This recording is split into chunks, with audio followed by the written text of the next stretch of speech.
迎大家嚟到用嘴巴去旅行嘅葡萄牙篇。我哋今日會整 Peri Peri Chicken 葡式霹靂霹靂雞。好啦，首先講下材料先啦。呢一個呢係大概2至到3個人嘅份量嚟嘅，因為我隻雞呢就比較細啊，0.85 kg 嘅啫。咁你呢絕對可以用一隻大啲嘅雞嘅，大概1至到1.5 kg 都可以嘅。醬汁嘅材料方面呢，我哋需要100毫升嘅橄欖油，1茶匙嘅紅椒粉，半個檸檬嘅檸檬青同埋檸檬汁，1紮嘅迷迭香，4粒蒜頭。同埋總共80克嘅紅色辣椒嘅，咁辣椒方面呢，我就一半半啦，用咗40克嘅指天椒同埋40克嘅紅椒嘅。不過呢個都 OK 辣嘅，10個辣我會俾佢6、7個辣嘅。如果你怕辣呢，咁你可以將呢個紅椒嘅份量增加，指天椒嘅份量減少呢就 OK 啦。另外我哋會用到1湯匙嘅鹽啦去調味，同埋呢酌量嘅芫茜呢用嚟做裝飾嘅。醬汁嘅做法好簡單啫，將所有材料擺入去個 blender 度 blend 埋一齊就係噶啦。指天椒呢，我係會將佢切開，然後將啲核攞晒出嚟嘅，因為啲核呢係最辣嘅地方啦。如果你想挑戰辣啲嘅話呢，你可以揀幾條啦，係保留住啲核一齊擺落去嘅。紅椒呢，我哋都係切細塊擺入去呢個 blender 入邊嘅啫。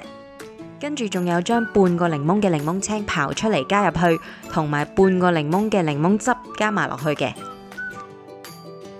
仲有4粒蒜頭去衣切細粒。仲有迷迭香都係切碎一齊加晒落去。好啦，我哋加多1茶匙嘅紅椒粉同埋個100 ml 嘅橄欖油就可以開始 blend 啦。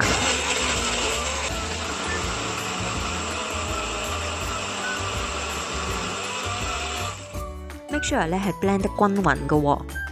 blend 完呢要係大概咁樣嘅樣子嘅。好啦，然後我哋處理隻雞啦。咁隻雞呢，我哋會喺佢嘅脊骨兩旁呢剪2刀啦。咁然後將佢個脊骨攞出嚟嘅，然後將隻雞反轉，再喺佢胸骨嗰部分呢咬一咬，然後再俾力壓一壓呢，咁就可以將佢再壓平啲啦。準備好晒材料，我哋可以開始煮啦。首先燒熱1湯匙嘅油喺隻鑊度啦。咁然後我哋會將隻雞呢煎香咗2邊先嘅。每邊大概煎5分鐘到啦，直至到佢金黃色，好似咁樣。煎雞嘅同時呢，你可以將個焗爐呢預熱到190度先。咁我哋準備呢個焗盤啦。首先喺個焗盤上面呢淋一浸嘅橄欖油啦，同埋滲一浸嘅鹽。咁呢個份量呢，我係冇寫出嚟嘅，因為都比較隨意嘅啫。咁重手啲都 OK 嘅。然後我哋將隻雞呢皮向下咁放喺個焗盤度啦，咁然後將我哋一開始嘅1湯匙嘅鹽呢分一半抹喺上面，然後反轉隻雞，再將餘下嘅鹽呢抹埋喺上面嘅。如果你隻雞呢係大啲嘅話呢，咁你自己要增加個鹽嘅份量啦，因為其實我哋個醬呢係冇落鹽嘅，所以唔使驚呢會太鹹嘅。講開個醬呢，佢就出場啦。我哋可以將個醬呢好慷慨同埋好均勻咁搽喺呢一邊上面啦，咁都真係可以好慷慨嘅，大大劈咁擺上去就得噶啦。跟住將隻雞反面啦，然後又係呢好慷慨同好均勻咁搽啲醬喺呢一面上面嘅，大概留翻1半嘅醬啦，咁就差唔多啦。好啦，搞掂呢，我哋就可以入爐啦。記住呢係皮向下咁嘅狀態呢去入爐啦，190度，我哋焗20分鐘。如果你隻雞係大啲嘅，咁你就要加時啦，大概30分鐘到啦。20分鐘之後呢，我哋將隻雞出一出爐嘅，然後將雞嘅2面呢都分別搽多次醬嘅，咁我哋可以用晒啲醬噶啦。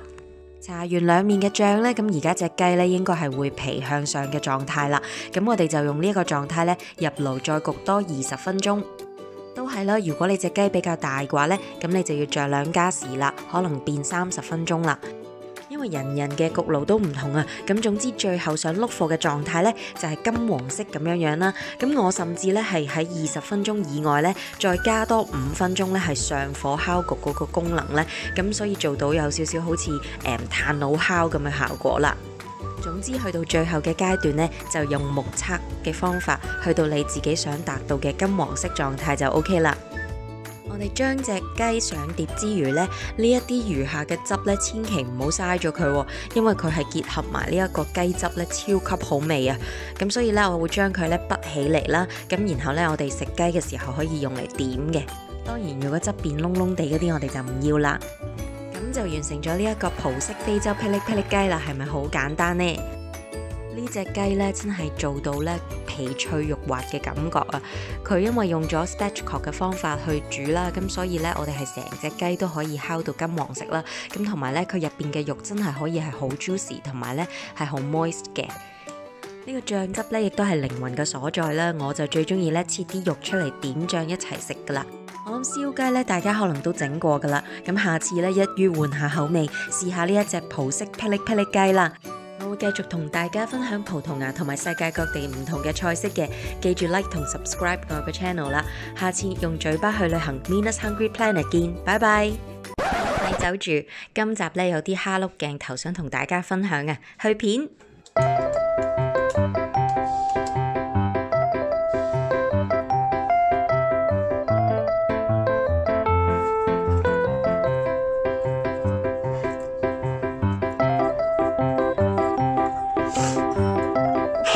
Excuse me.